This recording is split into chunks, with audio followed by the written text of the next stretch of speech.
आइए हमारे साथ कार्यक्रम में शामिल हो रहे हैं डीआर चौकसीस फिनसर्व के एमडी देवेंद्र चौकसी साहब। देवेंद्र भाई गुड मॉर्निंग, स्वागत है आपका, बहुत बहुत धन्यवाद समय देने के लिए।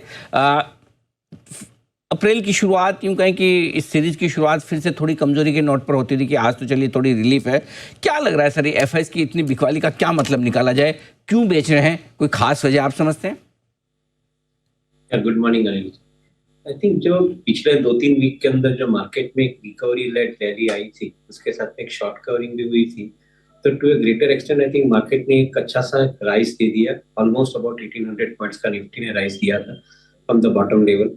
तो मैं ऐसा समझता हूँ उसका एक थोड़ा करेक्शन भी टेक्निकली मार्केट में आना चाहिए, मगर फंडामेंटल नजरिए से देखें तो मार्केट के अंदर जो इंडेक्स स्टॉक्स है उनके अंदर आज की तारीख में भी वैल्यूएशन के तरीके से देखें तो आई थिंक काफी हद तक अट्रैक्टिव प्रोपोजिशन बनी हुई है। I think some of the large cap companies जिसके दाम में इतनी शार्प करेक्शन आई है प्राइस के अंदर, so they become a value proposition from investment point of view. Maybe ये जो टेक्निकल दायरा है मार्केट का करेक्शन का, उसके अंदर आपको एक अच्छी लंबी अवधि के लिए इन्वेस्ट करने के लिए एक अपॉर्चुनिटी भी मिली जाती है, ये मिलती रही है हमें यहाँ पे समय के अंदर। We remain distinctly confident. Even जो ट्रम्प टैरिफ रिलेटेड सिचुएशन के अंदर भी मार्केट में थोड़ा करेक्शन आना जरूरी बनता था, वो करेक्शन आ रहा है। बट हम समझ रहे हैं कि आई थिंक अगले 1-2 क्वार्टर के अंदर ये जो टैरिफ की सिचुएशन के अंदर जो कंफ्लिक्ट हुआ है वो शायद मेरे ख्याल से प्ले आउट हो जाएगा। maybe I think market will find its own adjustment. Even the companies will find, I think, the better ways to handle the tariff-related requirement. तो मैं ऐसा समझता हूँ कि ओवरऑल ये करेक्शन और या फॉल जो मार्केट में है वो एक अपॉर्चुनिटी गिनी जानी चाहिए इन्वेस्टरों के लिए। तो चलिए, करेक्शन मार्केट में खरीदारी का एक मौका दे रहा है, लेकिन जो बड़ी इवेंट है दो, उस पर आपसे राय लेना चाहता हूँ। पहले आज रात होने वाले टैरिफ के ऐलानों का, और दूसरे उसके बाद आने वाले रिजल्ट सीजन का, कैसे देखते हैं आप इन दोनों को?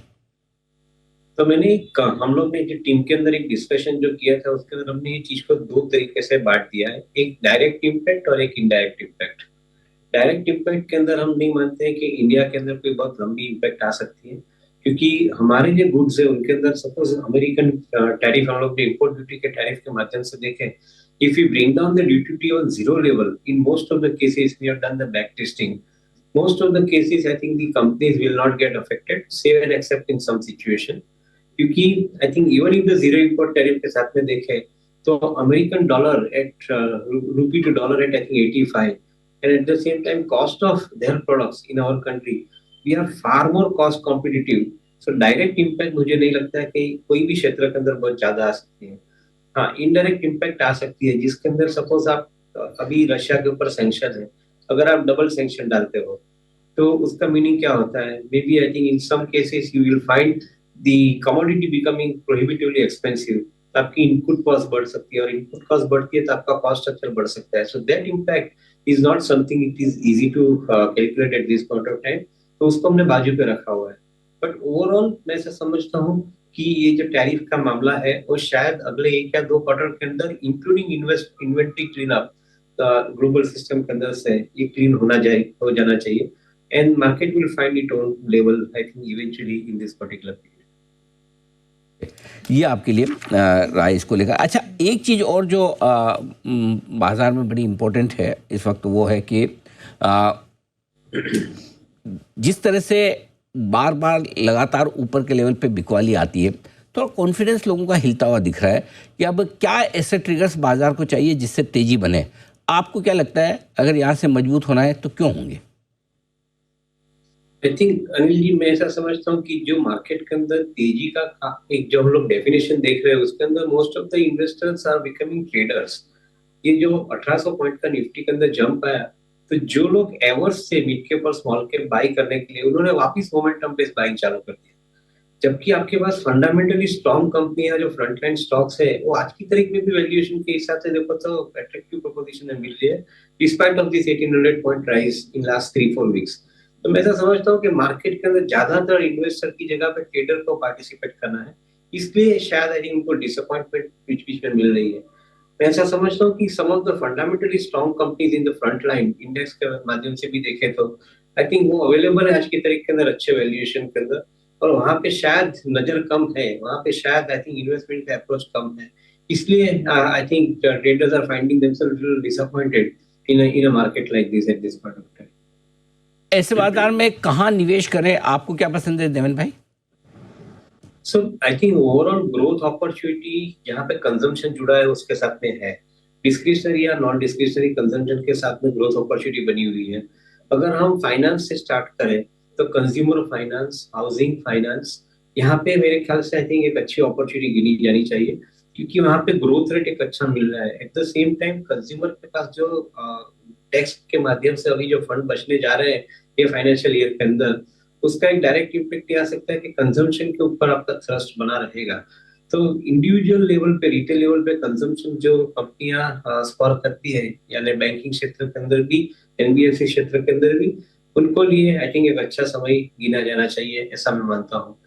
दूसरी जगह पे मैन्युफैक्चरिंग के अंदर पर्टिकुलरली जो कंपनियां डिफेंस के साथ में जुड़ी है, जो कंपनियां रेलवेज के साथ में जुड़ी है, जो कंपनियां इंफ्रास्ट्रक्चर के माध्यम से के साथ में जुड़ी है, जैसे पावर है, रिन्यूएबल पावर एनर्जी है, डिस्ट्रीब्यूशन ऑफ पावर है, उनके साथ में जो कैपिटल गुड्स कंपनियां जुड़ी हुई है, उनके लिए भी ये साल अच्छा जाना चाहिए, because I think they are going to have significantly large orders in their factories for delivery and supply. हाँ, वैल्यूएशन जरूर देखना पड़ेगा, some of the companies have run up ahead of time, but मैं समझता हूँ कि ओवरऑल मार्केट जब भी करेक्टिव प्राइस में अपॉर्चुनिटी देता है, तो I think some of the companies in this sectors could possibly remain relatively more reassuring and rewarding going forward. तो मैन्युफैक्चरिंग, डिफेंस, रेलवे, पावर से जुड़ी हुई कैपिटल गुड्स कंपनियां अच्छी रह सकती है। बैंक्स, एनबीएफसी मजबूत है ही हैं, यहाँ पर खरीदारी की जाए। कुछ ऐसे सेक्टर्स हैं जहाँ से दूर रहें?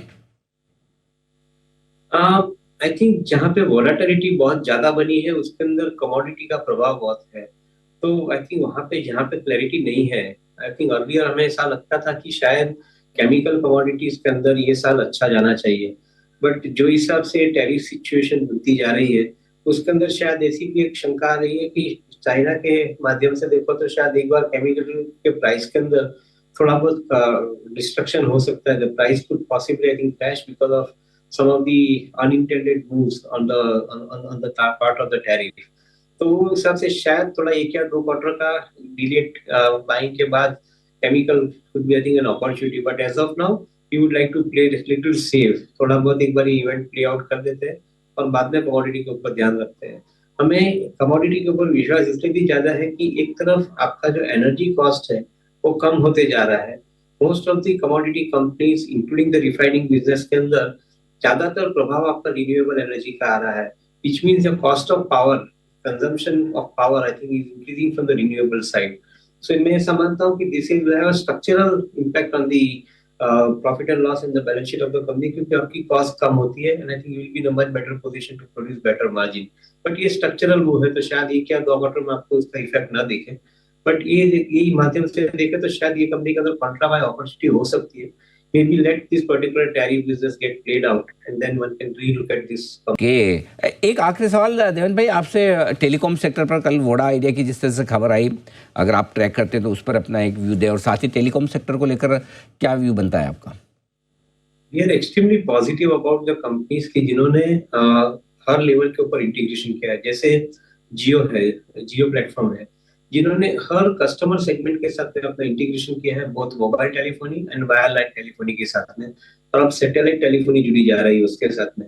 तो हम समझते हैं कि आई थिंक इस complete integration is a good sign for companies like Jio platform, कि जो हर वर्टिकल के अंदर सर्विस दे रहा है और at the same time data consumption उनका बढ़ के आ रहा है, तो they are relatively much better.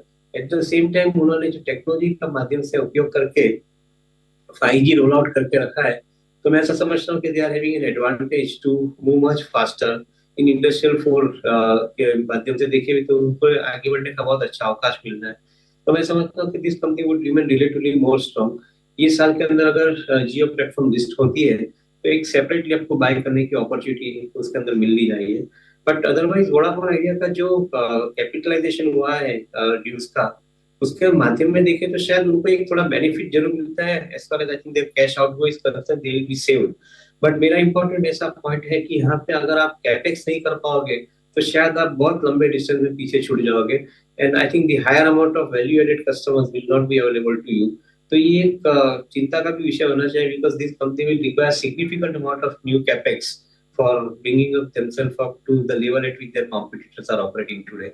सो शायद मोमेंटम हेल्प कर सकता है स्टॉक प्राइस को, बट फंडामेंटल को अपील करने के लिए आपको ज्यादा कैपेक्स करना पड़ेगा ये बिजनेस के अंदर, ऐसा मेरा मानना है। Okay, perfect. तो ये आए आपके लिए आती हुई। देवेन भाई, बहुत बहुत धन्यवाद आपका, समय दिया और विस्तार से आपने इन सारे सेक्टर्स पर और बाजार पर अपनी राय हमारे